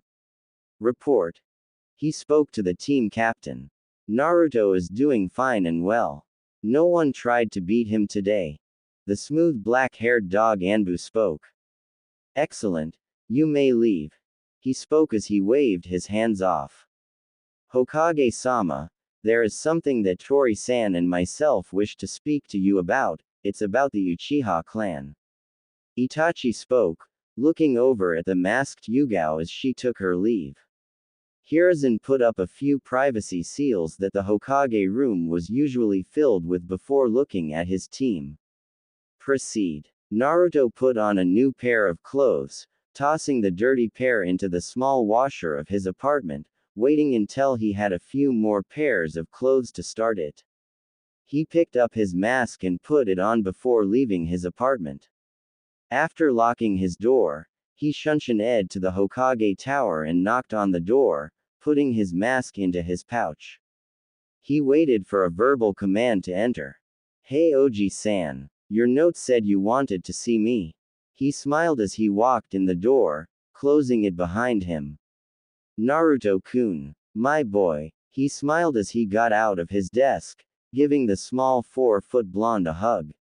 I see you've changed your outfit. You're beginning to look like a shinobi. So tell me, how was your birthday?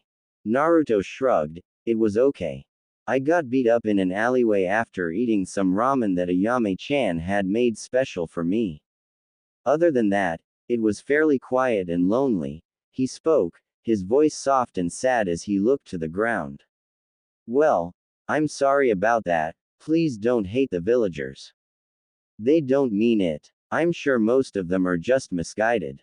I know why they do it, why they treat me so different, he said solemnly. You do? He asked, hoping Naruto didn't really know. Naruto nodded. I am the Jinchuriki of the Kyuubi. I found out when the villagers beat me in the alleyway on my birthday. The Kyuubi helped heal my wounds. He kicked at a small splinter that was on the floor. It's okay though, I still forgive the villagers. They are still my comrades, even if they beat me every other week. Why do you forgive them if they always treat you so badly? He asked, confused at Naruto's answers and thought patterns. Well, if I can't forgive them, how will they ever acknowledge me when I become Hokage? How would they ever accept me as Hokage? He spoke, looking up and giving a small smile. He's wise beyond his years and has a huge heart. That's very noble of you, Naruto-kun. Very noble, Indeed. He walked over to his desk and opened one of the drawers, taking it out. I wanted to give you this. It's a scroll, left by the late 4th Hokage. He asked me to hand it to you on your 8th birthday. I'm not entirely sure what's in it, but it need your blood to open it. I'd suggest reading it when you're alone. He opened up a second drawer and picked up a paper envelope and handing it to Naruto. I also wanted to give you this. Go on, open it. Naruto opened the envelope to find a small card in there. On it written, "Acceptance to Konoha Academy." He got wide eyes and smiled big. Thank you, Oji-san. I'm gonna be a real shinobi. I can't believe it. He hugged Hiruzen and let him go, staring at the acceptance card. That took some twisting to get, Naruto-kun, but I got it for you. You can enroll when you're 10, give you some time to learn about some basic stuff about the shinobi world. Don't let me down, Naruto-kun. If you keep the path you're on now and the attitude you have now, your comrades and village will always be behind you. He spoke wisely, giving Naruto even more hope of becoming Hokage. You'll make a fine Hokage. Naruto smiled and hugged the Hokage one last time before heading to the door. Thank you so much, Oji-san. I'll never forget this. He left the Hokage tower, putting his mask on before exiting into the streets of Konohagakure, still excited at what Oji-san was able to do. He shunshin-ed off to his apartment, not caring who saw him as he walked in the door and locking it. He put the card and the scroll onto the table and made himself some ramen dinner, noting to buy some groceries later to cook full healthy meals as his senseis instructed him to do. He looked over to the scroll left by the 4th Hokage and wondered what it was. I'll read it later. I need to get some rest for my training tomorrow, then once Itachi-sensei is no longer able to teach me, then I'll read it. He threw away the ramen cup and headed to bed, pushing just a bit more chakra into the gravity seals to make himself stronger. Naruto had just woken up and sat up. He was going to try to learn more jutsus and sealings today. He had gotten a new apartment. What with saving up money from his allotments and having a new name, he was able to live in a nicer area, one that usually had the upper class families in it, but more specifically the Uchiha and Hyuga clans. Their compounds were not too far from each other's and there was quite a bit of land in between the two, which he had thought about building his own compound with the mission money he would get and possible bounties from dead ninja. He got out of bed and put on his black pants and walked into the living room, looking at the many books and scrolls scattered about the floor, open to various pages about various subjects ranging from Konohagakure history to high-level jutsus. Looking over the books and scrolls made him think back to how he had obtained the many books and scrolls. Flashback. It had been 2 months since Itachi and his team had been reassigned to new tasks and Naruto sat on the top of a lamp post, looking at the library of the Leaf. Inside that building housed many scrolls and books on many various subjects he wanted and needed to learn if he was ever going to become Hokage. He expanded his chakra network and felt the presence of 3 shinobi in the library and 1 abbot away from him, which he noted was probably the person assigned to watch him. Under his black fox mask, he had his fox-like grin, knowing he'll get away from his pursuer once he got the books he needed. Alright, Kyuubi, what books and scrolls will I need for your training regiment? Everything on elemental jutsus and sub-elemental jutsus, herbs and healing, and the history of Konohagakure. Of the history though, you need to focus on Uzushiogakure. Why Uzushiogakure? I've never even heard of the place. Naruto scratched at his mask, where his cheek and whiskers are, in thought. Did Uzushiogakure start something? Uzushiogakure was known far and wide for their fuinjutsu. After you get the books, head back to your apartment and you will begin studying every book and memorizing everything in it. As for the jutsus, we'll go to the Forest of Death to practice them. The Kyuubi behind the gates and dragged his claws over the wooden bars, leaving marks in them from boredom. This kid needs to get strong and fast if he's ever going to call himself a shinobi and be my container. How many books should I get at one time? The Kyuubi grinned evilly. As many as you can carry, runt. Now, leave me alone until you need me again. I'm tired and must rest. Tired? Right, because you do anything but sleep. Naruto commented towards the fox, hoping to get a rise out of his lifelong friend. How dare you? I am the one who has been able to help you with the overly intense training that those Uchiha demons had you do. Without me, you would have been thoroughly exhausted and your muscles would have been constantly sore and tired. Watch the way you speak to me next time, you pathetic runt of a human, or the first time I get out of this cage, I'll eat you myself. The Kyuubi roared at his container, growling at him. Yeah. That's if I let you out of this cage. The only response Naruto got was a growl from his pet fox. He rolled his eyes and shunshin Ed into the library, noting the many rows of books and scrolls, taking in the fact that they were sectioned off into their own respective categories. Naruto walked to the history section and began putting books into the storage seals he always kept on him. He looked around to make sure no one was watching him before putting away the sealed books into his right-hand pouch and made his way to the herbs and healing. Once at the herbs and healing section, he did the same thing as in the history section, loading his seals with books and putting those seals into the right side pouch. He stood up and checked to see if he had any more seals. 2 more seals, probably good enough for what I need. He looked around for the elemental section, noticing it was in a section with a grand archway into it. Wow! So many books. He didn't really need the use of clones as the elements were also separated into their own areas. He went down each row, grabbing every book he could find that would have more information on jutsus as well as advanced techniques, putting the books into his final 2 scrolls before putting them away. He grinned at his success and shunshin Ed back to the entrance and walked off, his hands behind his head, scratching at the black mesh that covered his blonde spiky hair. You should return those books, Menma-kun, spoke up a purple-haired cat Anbu. Naruto grinned. What books are you talking about, Neko-chan? I only went inside to take a look around. Attempting to remain as innocent as possible, he reached into his pocket and pulled out a small gift in a box. It's actually a good thing you're here. I wanted to give this to you.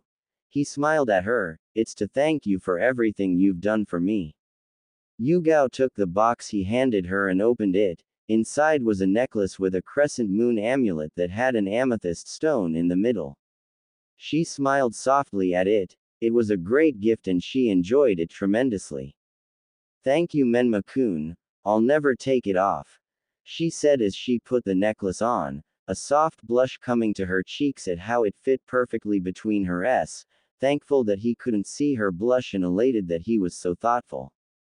You still have to return those books as they are for all of Konohagakure to read and learn from.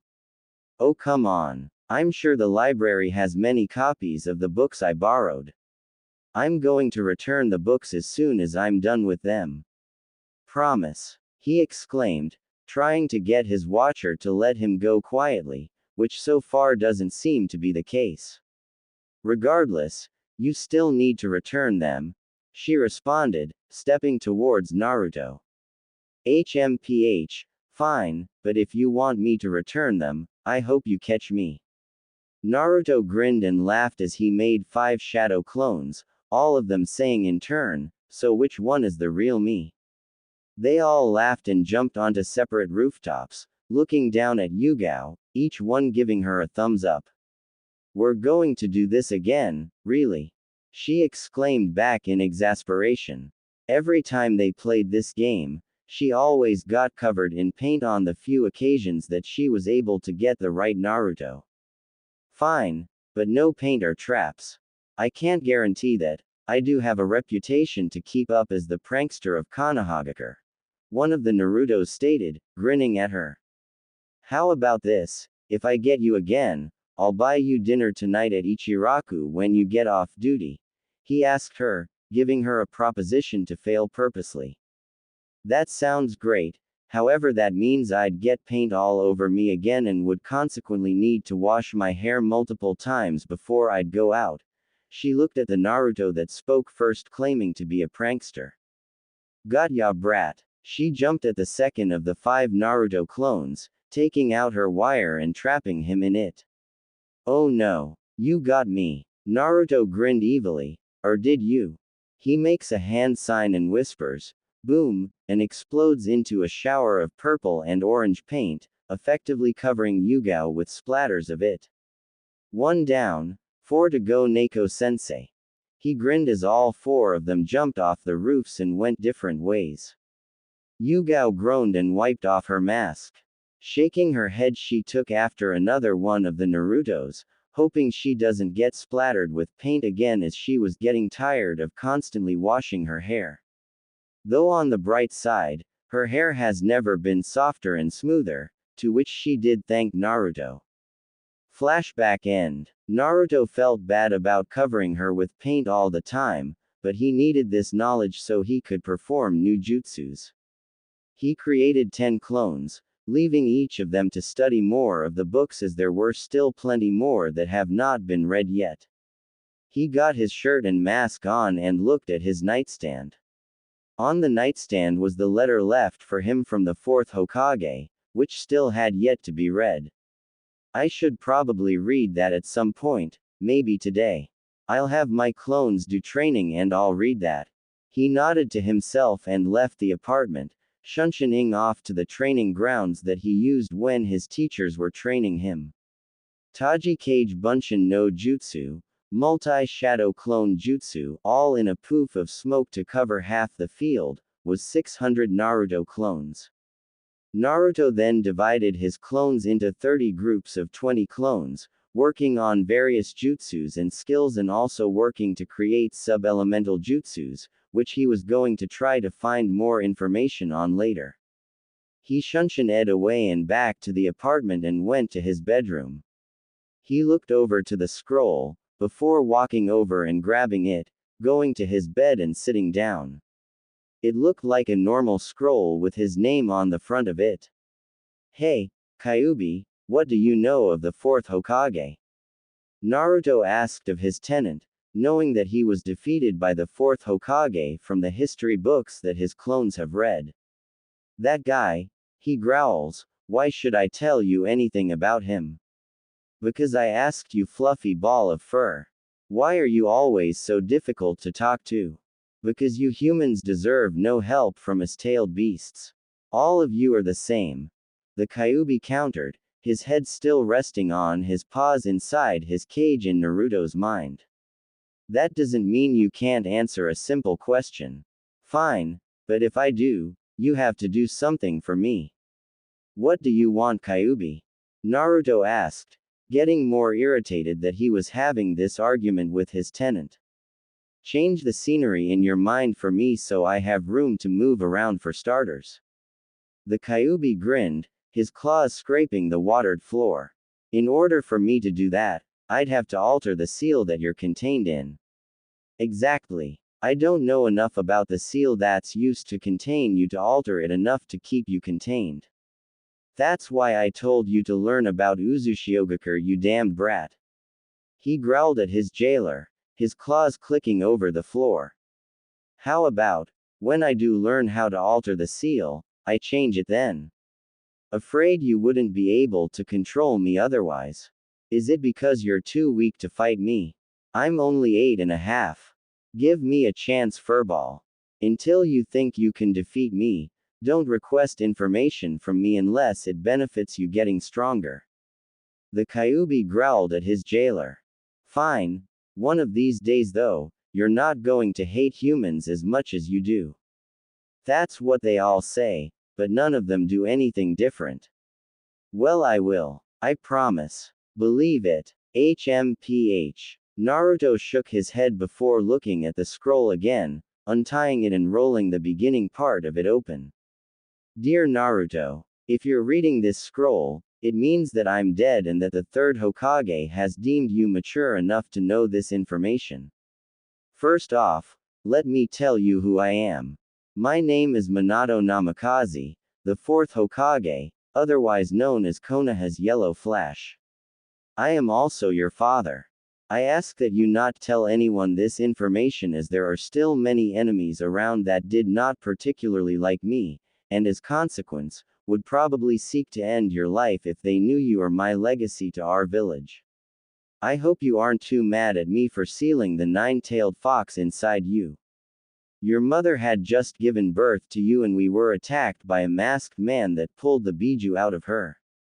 Yes, your mother was a Jinchuriki too. I regret not being able to stop the rampage of the biju and was forced to seal him inside you before he destroyed the village even more.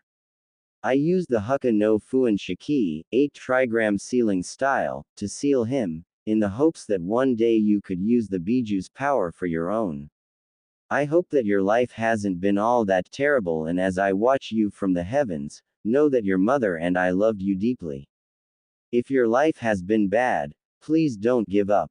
Your mother would always tell me, if you give up, everyone else will give up on you. The life of a shinobi is a hard one. The trials you will go through will make you a strong shinobi. Always keep in mind, you are a shinobi of the leaf, the son of the fourth Hokage, and an extraordinary person. I have high hopes you will do the shinobi world some real good. That being said, to hopefully recount for making you the Jinchuriki, speak to Jiraiya-sama about the key to the seal. Also, if you wipe your blood over this seal at the end of this scroll, you will get another scroll. Take this scroll to the Hokage and show it to them. They will know what to do from there. Again, I hope you aren't too mad at me for sealing the fox inside you, and I hope you can find it in your heart to forgive me. I love you, Naruto. Minato Namikaze, the fourth Hokage. P.S. Ask the Hokage about the Namikaze compound and getting the land deed to it. It is a large bit of land that you can use as you see fit, though you might need to use some of your mission earnings to build onto it. Naruto finished reading the scroll and leaned back against the wall, taking in all that he read. He had a father, albeit he was dead, but he had a father, and it was none other than the fourth Hokage. He began silently crying at the newest findings that he had just read about. He cried for at least a half hour before gathering his composure once more, wiping away his tears. That would explain the similarities with our hair color, he stated, looking up at his ceiling and staring at a picture of the fourth Hokage in his white cape, who was giving a thumbs up and a grin. I wonder what kind of man you were, Oto-san. A good, kind one, I hope. And who the hell is Jiraiya? I've never heard of such a man in my life. He looked back towards the scroll and unrolled it a bit more to see an altered form of the storage seal. Biting his thumb, his wiped his blood over the seal, his blood being drawn into the seal and another scroll coming out. Might as well go see the Hokage about this. Naruto left his apartment a few hours later, deciding to personally read some history on the fourth Hokage and the night that the Kyuubi attacked, gleaming no extra information than what he already knew. He was walking towards the Hokage Tower, greeting random passers-by and store vendors as he passed. As a masked character, they showed him great hospitality, though as Naruto, they showed him none. It was saddening to him that he couldn't be his true self in his own village, which caused him great inner turmoil, sometimes bringing him to thoughts of leaving the village. If I left the village, no one would miss me except maybe a few people. Though, then I wouldn't be able to become Hokage and show the villagers who I really am. Of course, if I left, I could easily get more powerful than any shinobi from the leaf ever has and then come back. Probably something I'll think more about later. I wonder what Yugao-chan would think if I left. I wonder what she's doing anyway. He reached the tower and knocked on the Hokage's door, entering it shortly after knocking. And to whom do I have the satisfaction of meeting? The Hokage asked, not having known of a child with a fox mask. Really? You know who I am. I received this scroll from a storage seal in a scroll I was given by you. Naruto reached into his pack and grabbed the scroll that had the kanji for Hokage on it, handing it over to his grandfather figure. The scroll said you'd know what to do with it. Hiruzen grabbed the scroll and looked at it, opening the scroll and reading the contents of it. Wait here a minute. He walked over to the space between his two bookcases and made some hand signs, placing his palm on the wall opening up to reveal a set of stairs. The Hokage's hidden room. Seems all the rumors I have read about were right. Interesting. I wonder what secrets lie down there. Do not enter this passageway. It is forbidden from anyone who is not a Hokage. All the more reason to become one, I suppose. Naruto grinned, snickering to himself. Hiruzen shook his head, before walking down the stairs. 30 minutes later, he came back, carrying a small pack of books and scrolls. This is everything the Yondaime left to you, Naruto. I'm not sure all what you read about, but your father loved you very much. I know Oji-san, his scroll said as much. Naruto looked down and sighed softly before looking back up. I was told to ask about the Namikaze land deed. What happened to it? Ah, the land deed to the largest compound in Konohagakure. Many people have been trying to buy that land as it is great for many things and indeed quite large. He walked over to his desk and opened the center drawer, rummaging through it before grabbing a folder and handing it to Naruto. The Namikaze compound is not too far from here actually and is situated by the western wall and it's about 5 hectares of land. To put it in perspective, a training ground is usually only 1 hectare of land. Naruto whistled lightly. That is a lot of land. The Namikaze compound is third in size compared to the Uchiha and Hyuga compounds. Hiruzen stated, bringing out a map to show the sizes of the 3 compounds. Why's the land so large if there's no one remaining in the Namikaze line except me? Naruto asked, looking at the map, noticing how the 3 compounds resembled the 3 points of a triangle. Curious, probably nothing to it though.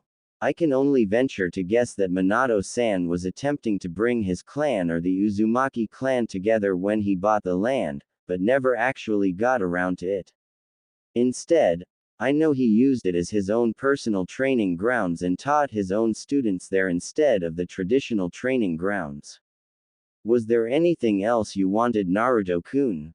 He asked of the child standing in front of him. Yeah, could you not tell anyone that I'm still alive? As far as the villagers know, I'm dead right now. I have already come up with an alias, Menma Shanjiki, and would like to be known as that from now on. When I feel comfortable revealing my true identity, I'll do it then.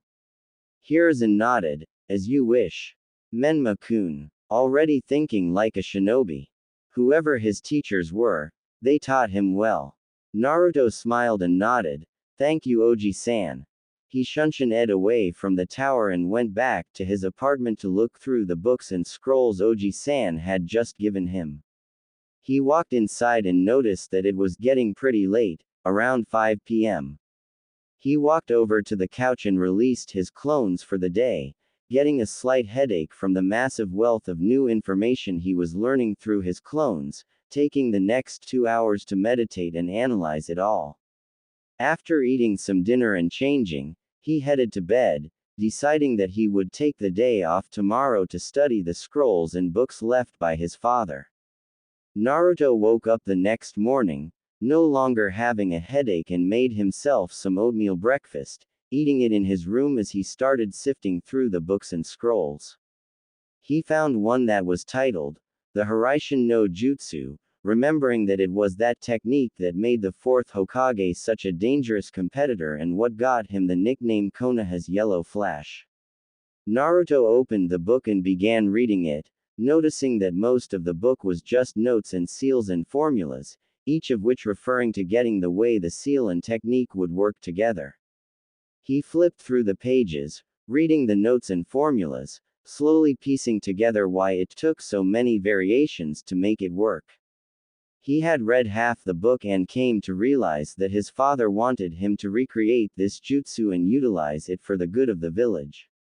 He took a kunai and copied the seal that his father had made onto the hilt of it, looking back at the notes again.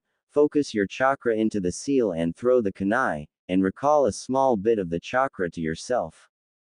Naruto walked into the hallway and threw the kunai at and into the wall in the living room, drawing a small portion of the chakra from the kunai, quickly being teleported to the kunai. As he wasn't expecting to move so fast, he smashed his face into the wall, successfully breaking his nose and causing a nosebleed. Damn it. I guess I need to learn how to use this while fighting without causing myself harm. He took the kunai out of the wall after having fixed and healed his broken nose, walking back towards his bedroom. He continued reading the book, finding out a new piece of information. Utilize chakra blades to allow chakra to be held more effectively. Now where do I get chakra blades? He kept reading until he had finished the book and closed it, putting it on top of his nightstand, mentally telling himself to study the book closer upon a later time. He started sifting through more books and scrolls, noting there were many scrolls about advanced fuinjutsu, books about Uzushiogakure, books and scrolls about the Uzumaki clan, and many scrolls and books about the second Hokage and his use of the Hiraishin no Jutsu. He made a few clones and decided to go for a walk to check out the Namikaze compound he had just inherited. Grabbing his mask and putting it on, Naruto left his apartment and headed towards the Namikaze compound, keeping his senses spread in case any shinobi were following him, but ever since he changed apartments, no Anbu teams were assigned to watch over him. So, the fourth Hokage decided to give you his original jutsu, brat. Morning to you too, Kedama-sama. Yeah, what of it? Call me that again and I'll make your life a living hell. You mean, you haven't already? Naruto replied, grinning as he spoke to his friend. The Kyuubi growled, not knowing exactly what to say. I can make it more of a living hell than you've experienced so far, and believe me, it can be made worse. You haven't even begun to feel a portion of my power and hatred. No, but surely that hatred can't be good for you, Kedama-sama, and there has to be some way to get rid of it. I'm not sure how, but I'll figure it out. That's what friends do, right? The Kyuubi was silent, unsure how to respond to the kid's response about being friends and taking away his hatred. So what did you what? Be sure not to overuse that jutsu the fourth Hokage has given you. If you do, you'll bleed quickly because you'll be in the bingo book. Doesn't matter if I'm put in the bingo book or not, I'm not going to die until after I make Hokage and live a long prosperous life. Don't let Kami hear you say that, or she'll do her best to make sure you find out otherwise. The Kyuubi growled out softly before going back to his own business. Naruto shrugged his shoulders and laughed to himself as he turned the final corner to the compound and stood in front of a large roadway, leading to a large magnificent building. The building itself looked like a very large, very rundown dojo. It had 4 red pillars in the front holding up a white roof, all of the pillars cracking with wear and the tiles falling off or missing. The windows were closed on the outside and had a lock on them in the middle, the locks obviously rusting away due to the lack of attention, while the wooden panels that covered the windows were falling away slowly. In the middle of the building was a set of double doors with a swirling circle painted in the middle. The symbol paint was fading and the doors were starting to fall off the hinges. All in all, the building would have looked magnificent in its prime and if it wasn't so run down.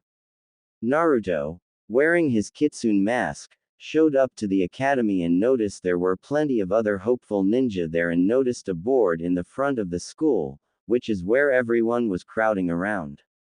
He decided to sit back and wait for everyone to clear, noticing a spiky raven-haired boy doing the same thing. Naruto looked at the boy, taking in the fact that he was about 4 feet tall, and Uchiha judging by the red and white fan on his back and the blue clothes he wore. He also noticed the black eyes, trademarks of the Sharingan holders, just as white eyes were trademarks of the Hyuga clan. Annoying group of people, isn't it, Uchiha-san? Naruto asked, turning his eyes back towards the group, watching it decrease slowly. By the way, I'm Menma. How do you know I'm an Uchiha? The raven-haired Uchiha asked. Easy, the fan on your shirt and your black eyes. Both are trademarks of the famed Uchiha clan of the Sharingan, he responded casually. The boy raised an eyebrow at him. Baka. Who does he think he is? He's not an Uchiha, so why does he know about us?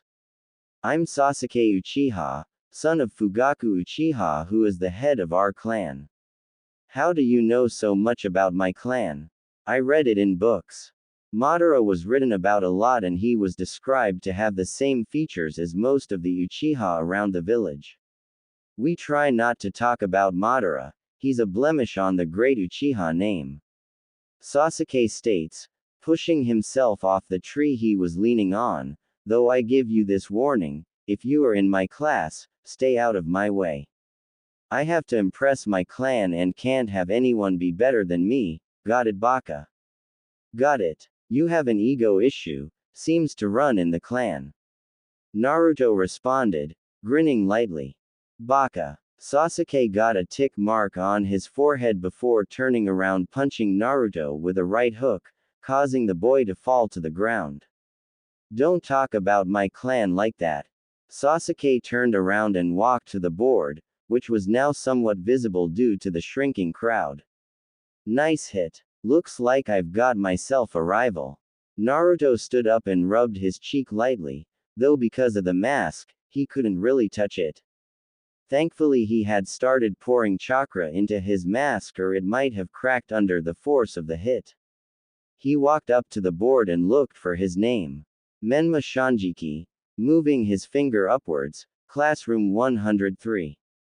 He noticed Sasuke's name as he went towards the top. Snickering to himself, he thought, oh, this should be fun. He walked into the academy and went to classroom 103, noticing there were only 9 shinobi to be in the room, noticing what he sensed was a Chunin-level shinobi who had a large scar of the bridge of his nose. He looked for a seat and noticed it the only one available was next to Sasuke. Hi again, Uchiha-san. Baka. Sasuke retorted, without looking towards him. Alright class, today starts your 2-year training to become a shinobi, learns the rules of shinobi, and the ways of shinobi. Granted, the best way to learn is through experience and missions, but you won't be doing that until you have graduated from the academy. My name is Iruka Yumino, I will be your teacher for the next 2 years as well. When you speak to me, you will address me as Iruka-sensei, understood? Yes, Iruka-sensei, the entire class says in unison. Alright, let's get started over the basics of being a shinobi. Chakra. Hiruzen sat at the head of the semicircular table. On the left side, sat the civilian council to include his advisors, as much as he disliked them, Homura Mitokado and Kaharu Udatane. On the right side, sat the shinobi council, which consisted of the heads of the clans that lived in Konoha and Danzo, who was the overseer of the Anbu operations. Where is Naruto Uzumaki? He hasn't done a prank or been seen in days. Homura asked, irritated that no one could find him. Even the apartment he lived in was empty and bare of any belongings, despite the council's harsh, strict and unanimous agreement to keep the demon boy confined to one area. Naruto Uzumaki is in safe hands, I assure you. Hiruzen stated, puffing on his pipe. We agreed that Naruto was not to be moved from that apartment without our notification. She screamed at the third Hokage. Where is he? She demanded. I didn't move him, nor do you need to know where he is. As I stated, he is in safe hands, probably the safest we've ever seen. Hiruzen responded in turn, knowing that today was Naruto's first day at the academy. Homura placed her head into her hands and rubbed her temples lightly, starting to feel the oncomings of a headache, realizing that Hiruzen wasn't going to tell her or anyone where the demon child was being kept.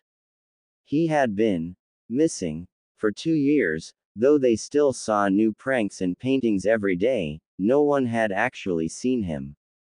Alright, on to the next order of. Hiruzen was interrupted by two Anbu members appearing before him in a wisp of smoke.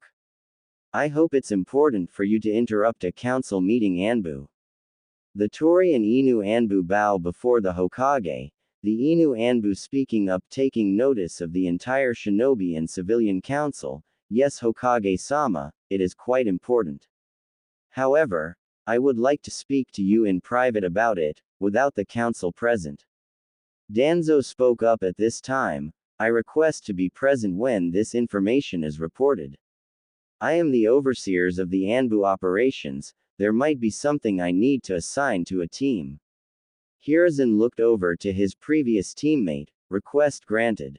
Everyone else, leave. The council stood up, grumbling their disapproval at being kicked out from overhearing the newfound information. He focused his chakra through the room and privacy seals showed up, covering the walls. Speak. Hokage-sama, we have reason to believe that the Uchiha clan is planning a coup d'état to usurp the mantle from you and proclaim Konohagakure and the Land of Fire in the Uchiha name. Inu spoke, keeping his head bowed. These are some very serious accusations, Inu-san. Please remove your mask so I can see who speaks such.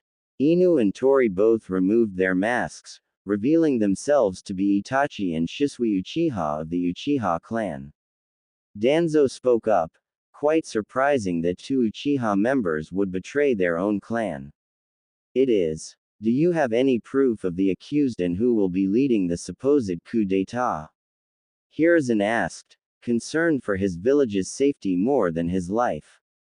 We do. Shisui spoke, pulling out a scroll with a seal on it for recording voices.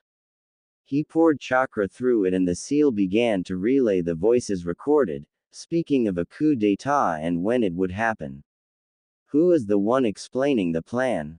Hiruzen asked. The would be my father, Fugaku Uchiha, clan head of the Uchihas. Itachi spoke. I think it's best if we bring Fugaku-sama in for questioning and arrest.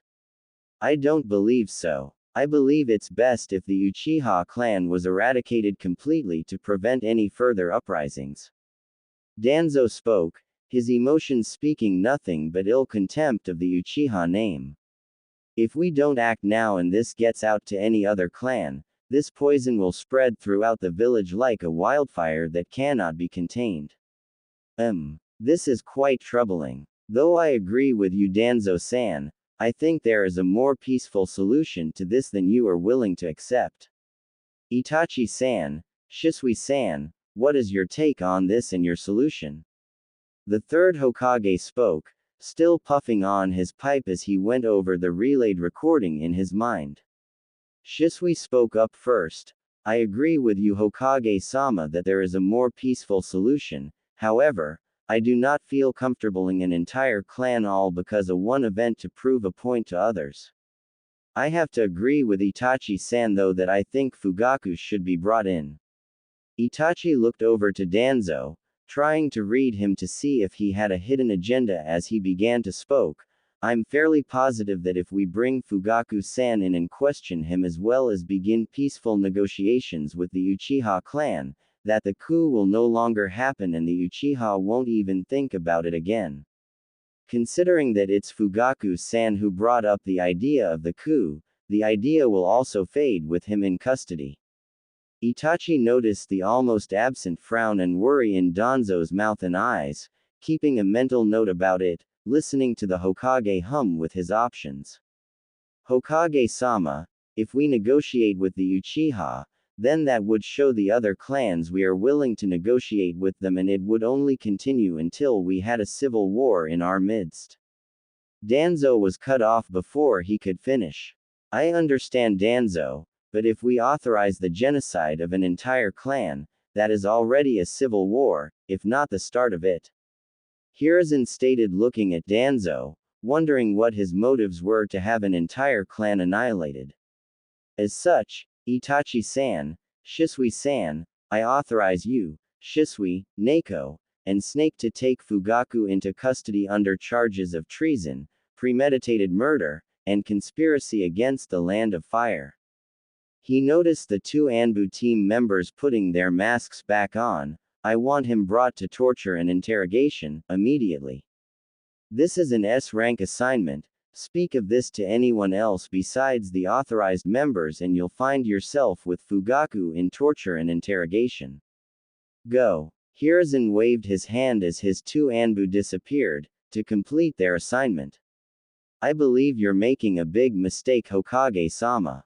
Danzo stated as he stood up and bowed, before taking his leave. Hiruzen leaned back in his chair and puffed on his pipe. I hope you're having a better day than me, Naruto-kun. Yugao had just stepped out of the shower and walked over to the full-length mirror, wrapping the towel around her body. Today was her day off and she was going to make the most of it, or what she could at least.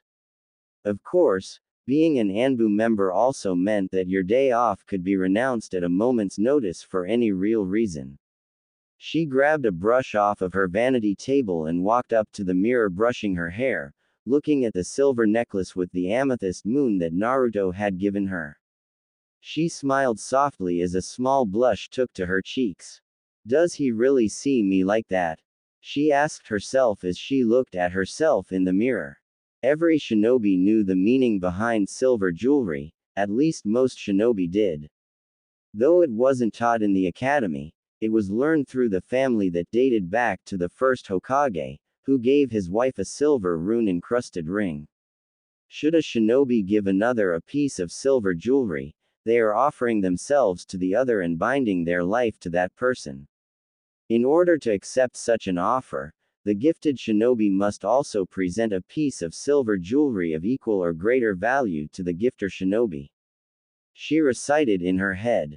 She had no idea how much the necklace had cost or if she wanted to be bound to Naruto. After all, he was 6 years younger than her. He probably didn't even know of the rule, let alone meant anything by it. She frowned at the thought of Naruto being with someone else. After all, if it wasn't for Naruto, she'd probably have left the village by now. Flashback. Yugao was sitting inside the Ichiraku ramen store, eating a bowl of miso ramen, thinking about the breakup she just went through. She'd been with Hayate Gecko for about 3 years and she decided to give him a silver ring, smiling as she handed it to him, though he frowned and handed it back, saying he couldn't accept the offer of the silver jewelry. She frowned and held back her tears as she poked at her soup, having only eaten half of it. Maybe I should leave the village, get away from here, and him. She thought to herself, trying to get Hayate's face out of her head. What did I do wrong? Am I not attractive enough? Am I not strong enough? Am I not enough for him? What is it? She didn't notice that someone else had walked into the store and sat down, ordering 2 bowls of miso ramen. Are you okay, Yugao-sensei? Spoke an all-too-familiar voice to her, which snapped her out of her own thoughts, quickly wiping away a few tears that had escaped. Yeah, I'm fine. Thanks for asking, Memna. She lied, doing her best to sell a fake smile to him. You're a liar. I can tell you are. Naruto said as he received his 2 bowls of ramen. Ramen time. Yeah. He started slurping a few noodles before looking to Yugao again. You know, whatever has made you upset, I hope it's nothing too serious, as I don't like seeing you upset. She had almost forgotten that Naruto had become an extremely talented sensory ninja after she had taught him, not only to learn more after reading the books he stole from the library. Yugao smiled softly. It really is nothing, just an old relationship of mine was just ended because he didn't want me, she replied honestly as she looked at her student. Sure, he was only going on 10, but he still was moderately attractive, especially his whiskers, though she couldn't see them as he had his mask on. I see. Well, in my opinion, if he doesn't want you, then you're better off without him anyway. He stated between bites of noodles and meats. How do you figure Menma-kun? She asked, turning towards him, leaning an elbow on the table, wanting to hear his explanation. Well, because if he didn't want you, then that means you're now free to find someone else. You're no longer wasting your time on a lost cause that wasn't going to happen. In the end, the result will be better for you because now you can find someone who is going to want to spend their time with you, whoever that may be. He had finished his first bowl, and had moved on to his second bowl. Yugao smiled softly, knowing her young student was right. Thank you, Naruto-kun, you're wiser than most give you credit for. Must have been all those beatings you took growing up. She smiled softly and then turned and began eating her ramen, talking with Naruto about random things, but mostly about his upcoming academy days. Flashback end. Yugao dropped the towel and looked over her body in the mirror. She was about 5 feet 4 inches and slightly tan-skinned. The only scars she had was on her arms and the Anbu tattoo that every Anbu member has. Her long purple hair reached down to the middle of her back and was soft and smooth, due to the constant washing she did when she would have to watch over Naruto. Her arms were toned and not overly muscular, while her hips were petite, not really made to carry a baby on but still wide enough to carry children. Her long legs were well defined and smooth. She ran her hands over her stomach, which was flat and toned as well, while her S were at least a firm C cup with perky nipples due to the cold air. I wonder if any man will truly get to know the real me that stands in front of this mirror. I'm attractive enough, but that doesn't mean I'm good enough. She had turned around to look at her back and rear, trying to think of herself in the light a man would, constantly looking up at the necklace that was beside the mirror. She grabbed it and put it on, the amulet resting right between her S, causing anyone who would want to reach for it to have to put their hands between her S. Suddenly, she heard a knock on the door, which caused her to jump. Who is it? It's Snake, Inu, and Tori. Get dressed. We need to go, now. The voice spoke from behind the door. Okay, give me a quick second. She frowned and looked at her body in the mirror one more time, hoping it was good enough for a man later down the road. She quickly threw on her Anbu outfit and grabbed her mask, putting it on and leaving. She saw her teammates and Snake waiting. What's our mission? So much for a day off and lounging around. To arrest Fugaku Uchiha and bring him to torture and interrogation. Inu replied before jumping away towards the Uchiha compound with his teammates in tow. Alright class, let's do a bit of taijutsu sparring. First up, Ino and Sakura. Please step into the circle, make the sparring sign of friendship and begin. The two girls stepped into the ring, glaring at each other, making the sign of friendship and took on the form they just learned in class. The match only lasted a few seconds, in which both Ino and Sakura managed to knock each other unconscious, causing the class to laugh. Iruka spoke up, announcing each set of sparring partners, each having a victor or coming to a draw. Sasuke and Menma, please up to the circle.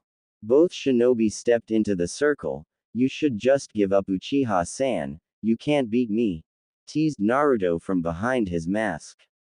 Shut it, Baka. I'm going to beat you and then rip that mask off your face. You can try, but I can guarantee you it won't happen. He said, grinning as they both made the friendship sign and backed away from each other ready to fight. Naruto just stood there, waiting for Sasuke to run towards him, seeing him do so not a few seconds later. Naruto, not wanting to show off, blocked the punch to his face but took a knee to his stomach, which caused Sasuke to grin. I told you, I'm going to beat you. I'm superior to you and always will be. Sasuke spoke, looking down at Naruto, reaching down to grab the mask, Now let's see who's underneath this kitsune mask. Before Sasuke could grab the mask, Naruto had grabbed his wrist, spun Sasuke around, and kicked him in the back to push him forward and away from him. And I told you, you're not getting this mask off me. Naruto came forward and reached out to punch Sasuke, not moving to let him block his punches. He brought his knee up to Sasuke's chest, causing him to become winded and kneel over trying to get his breath again. Naruto hunched down and looked at him. Funny, the great superior Uchiha lost a tiny sparring match. You'll make a great friend and rival, he stated before pushing Sasuke onto his side and standing up, walking out of the circle to join his classmates, hearing them talk amongst themselves about who was better, the classroom ultimately being split into two fan groups. Alright, now that the sparring is over, Iruka spoke as he looked down to see Sasuke getting up and breathing somewhat normally, though still holding his chest. Now we'll go back inside to learn about chakra nature and chakra control. Hi, Iruka-sensei. The class spoke in unison, falling into step behind him, each of the students talking to another. Naruto hung back to walk beside Sasuke. No hard feelings, Sasuke. I thought it was a good match. Naruto smiled, offering his newly acquired friend his hand. Sasuke looked at the boy offering his hand to him and shook it firmly, making sure to squeeze it a bit tightly. No hard feelings at all, you just got lucky. Should we ever fight again, you won't be so lucky. Sasuke released Naruto's hand and walked in front of him. Baka, I'll get you next time. The Anbu team arrived at the Uchiha compound and stopped at the entrance to the clan head's home. Snake, can you be the one to do the arresting? I don't want him to realize it's me when the charges are read to him. Inu spoke to his comrade. The white-haired Snake Anbu nodded. Sure. I can do that, but you're going to have to put the chakra seals and restraints on him when I'm reading the charges, you too Neko. Tori, you'll be back up in case he decides to fight. The three Anbu members nodded as Snake stepped up and knocked on the door. Just a second, came a soft voice from inside the house. The door opened, revealing a woman carrying a small child, and looked at the four people in front of her. Can I help you? We need to speak with Fugaku Uchiha, please ma'am, immediately. It's quite urgent and needs his attention. Spoke the white-haired Anbu, using a silver tongue to get his desired result. Sure. Wait here. The woman left the door open and went back towards the hallway, calling down it, Fugaku-kun, a team of Anbu is here to see you. They need your advice on something. She heard a response and smiled as her husband began walking down the hallway to the door. Thank you Makoto-chan, please give us a minute. He spoke to his wife, kissing her softly before stepping outside and closing the door. What can I help you with? Inu and Neko stepped around Fugaku and quickly placed 2 chakra seals on his wrists and chakra chains on him as Snake began to speak. You are hereby under arrest for treason, conspiracy against the land of fire, and premeditated murder. As a shinobi of the leaf, you are required to come quietly or risk execution. We will be escorting you to be questioned, after which the term of imprisonment will be up to the Hokage. You're making a mistake. I've done no such thing, but I will come quietly and cooperatively. Fugaku spoke as the Anbu he was surrounded by began leading him towards the torture and interrogation building. Fugaku sat in a chair, his hands and feet bound to the floor and arms of the chair. Each restraint he had on was held down with chakra absorption seals. He looked up to watch Ibiki come in. Good afternoon Ibiki. Surely you can let me go as the accusations here are falsified and incorrect. Sorry Fugaku, but I have my orders. Now, you will tell me everything you know about the coup d'état that the Uchiha clan is planning. I would suggest you be honest, as I really would hate to use my tools on you. He spoke the last bit of the sentence with a twisted pleasure, as he enjoyed breaking someone's mind to the point that they spilled everything to him. I have no idea what you're talking about. There is no coup d'etat. The Uchiha are happy with where we are at. Fugaku lied, not wanting to give out any information. He would have to implement every bit of his harsh training he received from his father to not break and spill his plans. Ibiki looked over to the one-sided mirror where the Anbu team and the Hokage stood before turning back towards Fugaku. One last chance, Fugaku, and I'm being generous. Either tell me your plans or I'll begin a harsher way of extracting information from you. I told you, I have no information on any coup. Fugaku exclaimed, trying to sell his innocence. Ibiki grins as he walks over to a table of tools and picks up a syringe and flicks the needle, walking over to Fugaku and sticks the needle into the mont's arm and injects the liquid into it. What the hell did you just inject into me? The Uchiha clan head asked, as he started to feel searing pain where anything was touching him. It's a serum that amplifies the nerve endings for pain, making the slightest touch. He emphasizes the word, touch, by sliding a finger down Fugaku's arm. Feel as if that area is being sliced open to the deepest part of your body and then burned. He finished as he listened to Fugaku's groaning of pain, grinning as he has begun to enjoy this interrogation. I can always make the pain stop by giving you the antidote, but I need answers. Now, you know my question.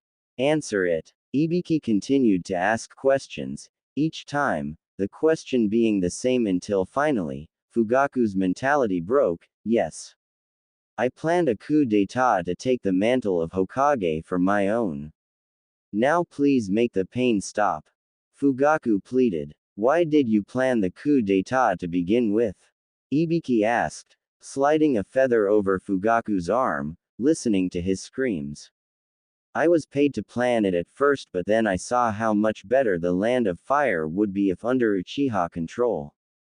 Fugaku answered, not fighting anymore as the pain was beginning to be unbearable. Who paid you? Danzo.